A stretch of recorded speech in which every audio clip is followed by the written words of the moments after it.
Salam ayo Malaysia. Ayo. Ayo. Ayo. Ni malam ni tak hujan.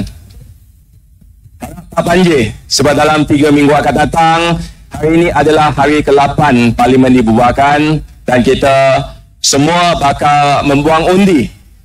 Hari lusa, SPR akan umumkan tarikh pencalonan dan juga hari membuang undi. Jangan lupa tuan-tuan dan puan-puan melaksanakan tanggungjawab anda untuk membuang undi, untuk menjadi seorang pengundi yang cerdik, yang bijak, membantu terus membina negara kita.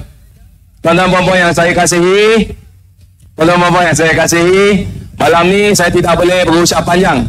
Saya ingin mula dengan kata bahawa rakyat sekarang sebenarnya susah. Apa susahnya? Ramai yang tanya. Sebab bila saya tanya khabar baik ke tidak, semua kata khabar baik. Rakyat Malaysia ni terlalu baik.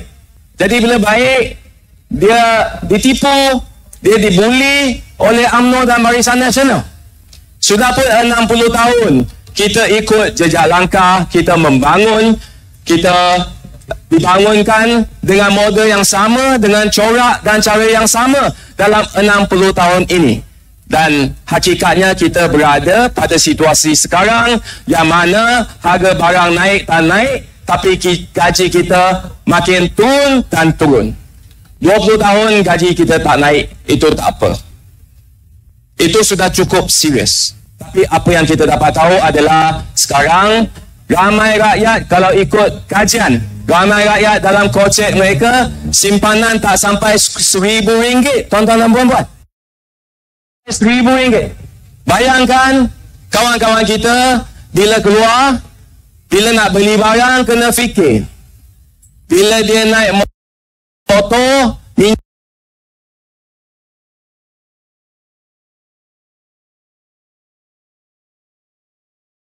dah nak habis, dia kena fikir duit dia cukup atau tidak untuk isi minyak.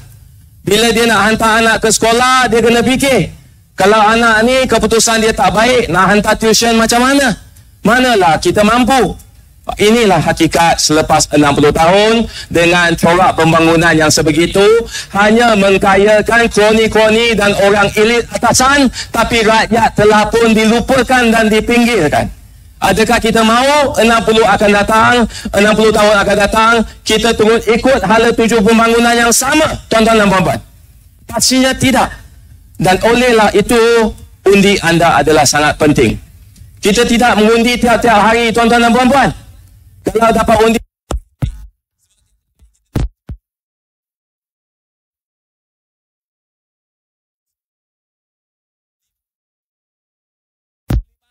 lima tahun dah berlepas.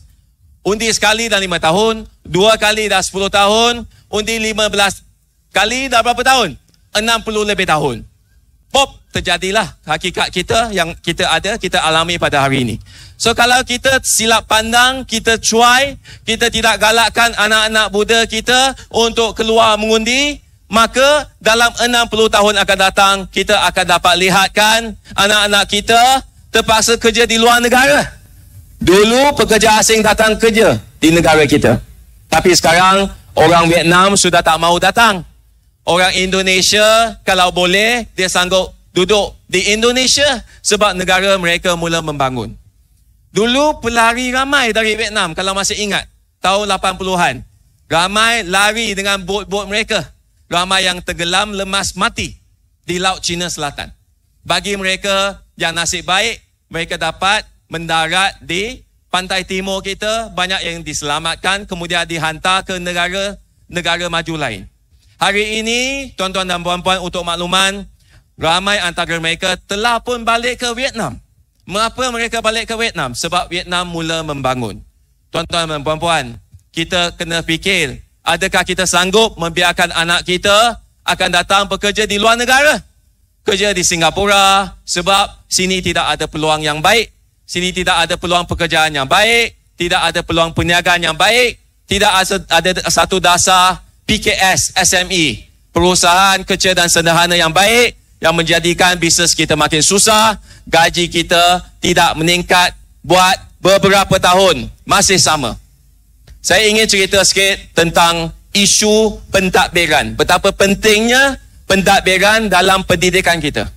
Bagi yang ada ikuti Facebook, kita pasti tahu. Cikgu Fadli telah pun keluarkan satu status ya, yang memberitahu bahawa anak-anak kita telah pun terbeban dengan buku teks yang berat. Kurikulum itu telah pun ketinggalan zaman. Matematik dengan sains kita mungkin tahap Afrika sekarang. Apa yang dia kata tu salah ke? Salah ke tidak? Betul. Apa yang dikatakan adalah betul. Saluran dia gunakan betul. Dia suarakan dalam dialog, dia utuskan surat, semua saluran dia guna. Tapi akhirnya dia dihukum. Tuan-tuan dan puan-puan, dengan ini kita tahu betapa pentingnya kita perlu membentuk satu sistem pentadbiran yang baik supaya anak-anak kita terbela, supaya cucu-cucu kita terbela dengan satu sistem yang maju, yang progresif, yang terbuka, yang membolehkan anak-anak kita mendapat pendidikan yang terbaik supaya mereka berdaya saing, supaya mereka boleh mencari rezeki. Apabila kita menjadi makin tua, kita rasa lega, kita rasa puas kerana anak-anak kita semua ada kehidupan yang baik. Akan tetapi, kalau kita masih ikut landasan yang sekarang, kita tak nampak satu hala tuju yang jelas. Pembangunan bandar di Bandar Tun Razak, di Wangsa Maju, di Setiawangsa, kita nampak bangunan dia makin tinggi. Betul atau tidak? 20 tahun lepas, 10 tingkat kira tinggi. Sekarang, 40 tingkat pun ada. Bangunan makin tinggi dan tinggi. Tapi gaji kita makin rendah dan rendah. Harga barang je lah ikut dia tinggi. Tapi bangunan makin tinggi, kita tidak nampak mutu kehidupan kita jadi lebih baik. Mutu kehidupan kita makin merosot. Nak cari tempat untuk bersukan, kena bayar. Betul tidak? Kena bayar, futsal, badminton kena bayar, semua kena bayar. Nak pergi tempat riadah, tengok-tengok, tak cukup taman permainan, tak cukup satu public park, tak cukup satu taman yang kemudahan yang baik. Semua sudah pun usang ataupun rosak. Akhirnya kita terpaksa pergi mana? Pergi gym, kena bayar juga. Nak sihat, kena bayar. Nak makan pun kena bayar. Lepas makan, nak bersukan, kena bayar lagi. Tuan-tuan dan puan-puan, kita sebenarnya boleh mewujudkan satu ruang awam, public space, yang lebih mesra, yang lebih murah, yang lebih baik, yang lebih adil kepada rakyat. Tapi ruang semua ni telah pun diberikan kepada korporat besar. Korporat besar mengaut keuntungan yang sangat baik, sangat lumayan. Akhirnya kita ditinggalkan dengan jalan makin sempit. Kereta terpaksa parking dengan dekat tepi. Tepi tu ada gerai lagi. Kawan kita nak cari makan. Sekarang nak cari ruang gerai pun susah. Betul tak? Cari ruang pun tak ada lah. So akhirnya bagi saya kali ini sangat penting. Kalau tidak kita kena tunggu 5 tahun lagi. Tak tahulah masa tu mungkin Indonesia telah pun mengatasi kita. Vietnam jauh ke depan, kita terpaksa bersaing dengan Cambodia. Disebabkan kesuntukan masa, biasanya saya ulas lama sikit. Tapi malam ni, saudara Rafizi telah pun tiba. Kita berikan satu tepukan yang gemuruh atas kehadiran beliau.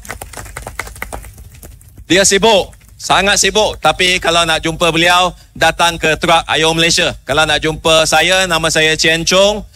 Dua penggal Adun Semamu. Sekarang telah pun menganggur sebab Dun di Pahang telah pun bubar. Yang penting terus ikuti gerakan rakyat, dari rakyat kepada rakyat. Kita bantu kita. Sekian, terima kasih. Sese Taja, Nandri, Wanakam.